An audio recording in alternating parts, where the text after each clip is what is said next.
Today I'm going to teach you how to paint 10 watercolor flowers.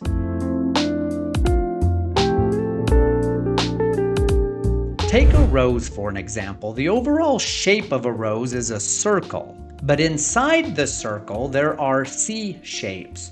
Also, you can see that in the middle of the circle, the C shapes are smaller and they get larger as they move out. Now to the mechanics of how you paint the rose. You start in the center by using a round brush. Start with the number 6 in the center of the rose, and then you're going to create C shapes overlapping each other and progressively getting bigger as you move out. As you move out from the center, you'll go from a 90-degree and you'll be able to bring the angle closer to your page. Every time you bring your brush down, it will use more of the body of the brush, creating larger C shapes. After you finish with the initial shape, you can always go in and add in extra highlights or colors or shadows to give it more depth. And don't forget the leaves. You can always throw in a couple leaves afterwards to be able to finish it off. Number 2 is lavender. Now, lavender has a natural triangle shape. That's the overall shape, but the inside shape is a teardrop. So here's 2 examples of a teardrop simply by pressing your round brush down on a page at about a 45-degree angle.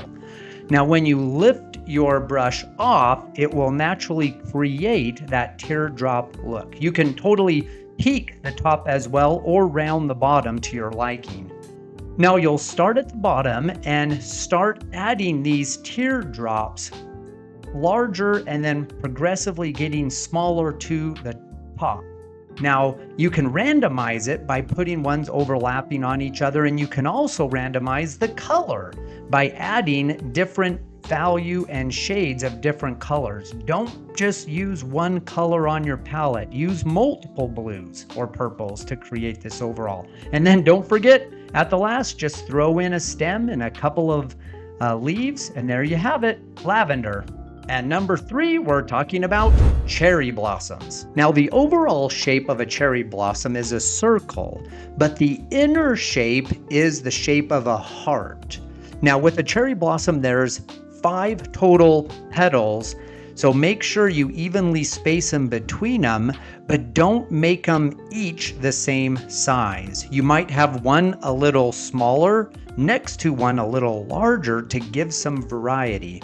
And remember to leave some white in the middle for the stamens. Now you want to add that in. I just immediately put it in. If your painting is still relatively wet, you might want to wait for it to dry a little bit to add those stamens in. Now, branch coloration is totally up. Since I had a darker color on my brush, I threw in a branch in there as well. You can use any colors that you would like, but there is the cherry blossom. Here we are with number 4, the tulip. Now, the tulip has a teardrop shape with some brokenness towards the top. So the smaller shape that you're focusing on, again, is a teardrop, but rather than having the top be uniform, you want to have it be broken in a couple of different places. Now you're just adding that shape multiple different places to create the overall tulip shape. Maybe 3 or 4 at most. You don't want to do too many or it will become too complicated. Now, one of the nice things about flowers is they come in multiple different colors. Here I chose to use red and then to bleed in some orange. But the great thing about a tulip is it's almost every color on the color wheel. So you don't have to choose red. You can choose any color and just use this shape to accomplish the exact same type of flower. And again, don't forget, just throw on a little stem. The stem is kind of curved and it's kind of a stronger stem than some flowers. And then a couple of leaves on top of it. And there you have it. Your tulip's done. Number 5, the violet. Now, the overall shape of the violet is a circle, Similar in shape to the cherry blossom is the shape of a petal of a heart. Now, I would say that a violet is a little bit more chubby shape of a heart. As you put your petals down, remember to put some variety in the shapes. They're all not exactly the same. So as you go through each four, make one larger or smaller than the one next to it. The other thing I really like about violets is normally the stamens, the cluster of stamens in the middle, are an opposite color to what the petals are. So in this example, the purple, the opposite color of purple on a color wheel is yellow. So I want to add that yellow in the center to create that dramatic difference, contrast between the petals and the stamen. Number 6, the crocus. Now the smaller shape in the process is a dome.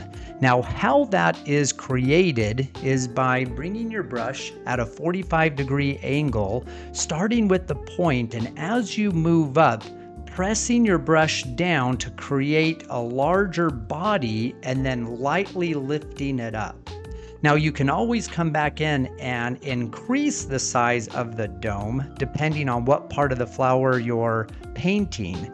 Now there's 3 or 4 petals that you want to include because you don't want to overcrowd the flower, but if you put 3 or 4 in there next to each other, that creates the overall shape. And as you've heard before, don't forget the stem and a couple of leaves to help finish it off. Number 7 is the poppy. Now the shape is a circle. Now that circle has smaller shapes inside, which are petals that best resemble a heart shape. Now, rather than closing off the heart like in the cherry blossom, you want to leave the top broken to add some variety. Now, have large petals against small petals against medium-sized petals, but one of the techniques I wanted to emphasize in here is the poppy does one of the best job of bleeding colors with itself. So make sure your petals are wet and then go ahead and drop in other colors on top of it to let the watercolor magic take place. And then leave space in the middle, some white space, so that way you can come in afterwards for the stamen to be able to add that contrast detail. For all you Hunger Game fans out there, number 8 is Primrose. Now the Primrose is probably the best example of a heart-shaped petal. It has 5 petals, so you simply want to paint 5 hearts around each other to create the overall shape of a circle. The other unique thing about a primrose is in the center, there's a star shape for the center of the flower. Now again, you can choose multiple colors to create this wonderful flower. It's a great flower that comes up in the springtime, I believe primarily over in Europe. We're almost there. Number 9 is the Zinnia. The Zinnia overall shape is a circle, but it's made up of multiple different petals of an elongated oval. So how to create that oval shape is you want to make sure your brush is at a 45-30 degree angle. Press it down on your page, and then as you move it along, press the body of the brush down and then lightly lift it up to create that oval, elongated oval shape. Now, one thing I did do in this example is I actually moved my paper around. That way it was easier to create those petals. Now, if your page happens to be taped down, you just have to move your hand around the circle to create that overall shape. The other unique thing about a Zinnia is in the center, there is a very distinct yellow center, and in the center of that is a dark brown center. So I wanted to make sure to include that as well to give it its uniqueness in the flower kingdom. Finally, the sunflower. Now the inner shape of the sunflower, think of a surfboard where it has a sharp pointy end and a rounded bottom. Now because the sunflower has many petals, go ahead and think of overlapping them multiple times. So even after you put one layer of petals, go ahead and put on a second or a third, overlapping each other.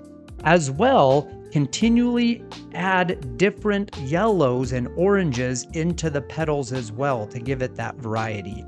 Now, don't forget the center where the seeds are. That's typically darker on a sunflower. Oftentimes, I love to just throw in some colors in there and let them mix on their own to be able to create that variety that I'm looking for. And that's how you paint 10 different watercolor flowers. Please join me on my journey of this year in 2026 to reaching my goal of 10,000 subscribers, and join me each week for more videos like this. Feel free to hit the like, subscribe, and leave me a comment down below. Enjoy painting.